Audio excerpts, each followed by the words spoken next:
એક માતાનું નામ આપ્યું છે ખૂંખાર, અને ખૂંખાર મેલડી એવું જ્યાં હોય ત્યાં મને ખબર નથી, પણ કોઈએ કીધું ખૂંખાર મેલડી એવું એક હતું અને એની અંદર મેં જોયું. મિત્રો, માતાના નામે તમે આવા નામ ખોટા ના આપો. માં હંમેશા હેત હોય, માં મમતાળી હોય, માં પ્રેમ આપે. માં દીકરાને ખૂંખાર ના હોય કોઈ દાડો, અને ખૂંખાર હોય એ માતા ના હોય, એ ડાકણ હોય. ખૂંખારનો મતલબ શું? તમારા રોટલા શેકવા માટે આવા માતાના નામો આપી અને લોકોને ભરમાવી, છેતરીને આ બધા ધંધા કરો છો. એટલે એક થઈને આના સામે અવાજ ઉઠાવો કે આ વસ્તુ અમે ક્યારેય નહીં બનવા દઈએ. સમાજના સંસારના અધિપતિ તે કોઈ આવા ભૂવા ભોપાળા એ ના હોઈ શકે. નમસ્કાર, હું આપનો મિત્ર રાયકણજી ઠાકોર. કળિયુગ કથાની અંદર આપ સૌનું સ્વાગત છે. આપણે સતત અંધશ્રદ્ધા વિશેની વાત કરતા હોઈએ છીએ. હવે અંધશ્રદ્ધા વ્યાપક અંધશ્રદ્ધા છે. ધર્મની અંદર, આપણા સનાતનની અંદર કેટલાય સંપ્રદાય અને પંથો છે, અને આ પંથોની અંદર આપણને ખબર જ નથી કે શ્રદ્ધા શું ને અંધશ્રદ્ધા શું છે, સાચો વિશ્વાસ શેમાં કરી શકાય. આજે એ સતત આપણે ચર્ચા કરતા રહીશું, પણ મારા ધ્યાન ઉપર એક મુદ્દો આવ્યો છે.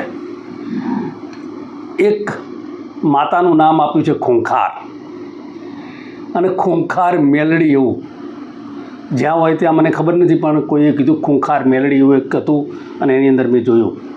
મિત્રો, માતાના નામે તમે આવા નામ ખોટા ના આપો. માં હંમેશા હેત હોય, માં મમતાળી હોય, માં પ્રેમ આપે. માં દીકરાને ખૂંખાર ના હોય કોઈ દાડો, અને ખૂંખાર હોય એ માતા ના હોય, એ ડાકણ હોય. ખૂંખારનો મતલબ શું? ખૂંખાર તો કોઈ ડાકુઓ હતા, કોઈ બીજા હતા, અને તમે તમારા રોટલા શેકવા માટે આવા માતાના નામો આપી અને લોકોને ભરમાવી, છેતરીને આ બધા ધંધા કરો છો. તે ખરેખર તમે એને ધર્મ માનતા હશો, શું માનતા હશો? તમે પાપના પોટલા બાંધો છો, અને આ પાપના પોટલા તમને તમારે કુદરતને ઘેર તમારે એનો જવાબ આપવો પડશે. આવા ગરીબ અને ભોળા લોકોને છેતરીને તમે આવા નામ આપીને તમે શું સાબિત કરવા માગો છો? ભગવાન જ્યારે આ બધું કરતો હોય છે ત્યારે, અને એ પણ તમે એક માતાના નામે અને માતાને બદનામ કરીને તમે તેની પૂજા કરી અને સાચી દિશા આપવાના બદલે તમે લોકોને ભરમાઈ અને ખૂંખાર મેલડી અને ફલણી મેલડી ના મેલડી તમે જુદા જુદા નામ આપ્યા. આ શક્તિને ખોટી રીતે વગોવવાનું કામ તમે કર્યું છે, અને હિન્દુ ધર્મ, સનાતન ધર્મના તમે છો એ ઘાતક છો. અને માટે મારે આવા જે ધર્મને ધુરંધરો, જે ધર્મ ધુરંધરો, સંતો, મહંતો, આવા બધા અમારા જે સમાજના સંસારના અધિપતિ છે તેમને મારે વિનંતી કરવી છે કે આ માટે એક થાઓ અને બોલો. તમારે આ બધું સાચવવાની જવાબદારી તમારી છે, અને જો તમે નહીં બોલો તો તમે પણ ગુનેગાર છો, તમે પણ આ પાપના ભાગીદાર થશો. તમારી જવાબદારી છે આ બધું અટકાવવાની, કે આવું ના થવું જોઈએ. અને એટલે આજે સંસાર તમને માને કે ભાઈ તમે સંન્યાસી છો, તમે સાધુ છો, તમે સંત છો, તમે મહંત છો, અને આ સંસારના અધિપતિને કોઈ પણ આવી આપડછેટ કરે ત્યારે તમારે બહાર આવીને ખુલ્લે, અરે ધર્મ માટે સંતો અને આવા લોકો લડ્યા છે. જ્યારે હથિયાર ઉપાડવું પડે તો પણ ઉપાડ્યું છે. પણ આજે આપણે બધા પ્રોફેશનલ થઈ ગયા.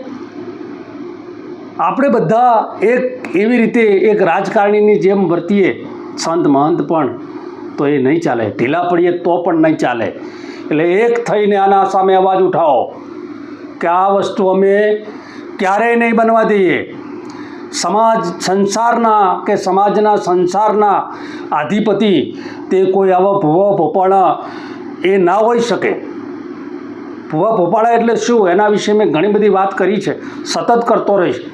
પણ મારે આજે આવા અધિપતિ જે છે સંસારના તેમને વિનંતી કરવી છે કે હવે એક થઈ અને એક મંચ ઉપર થઈ અને એક સંદેશો આપો કે આવા લોકો પણ ઘણી જગ્યાએ મેં જોયું છે કે ભૂવા અને ભોપાળા અને સંતોન મહંતોન ભેગા બેઠીને રાગડા તાણે. તો આ વસ્તુ હવે નહીં ચલે અને એને આપણે અલગ કરવું જ પડશે. જે વસ્તુ આવી મિક્સ થઈ ગઈ છે તેને અલગ પાડી અને સંસારને સાચી દિશા બતાવવાનું આપણે સૌએ કામ કરવાનું છે. એટલે આપણે આ કળિયુગ કથાના માધ્યમથી આપણે આ કામ કરી રહ્યા છીએ અને ફરીથી આપણે મળશું ત્યારે એની વિગતવાર ચર્ચા કરશું.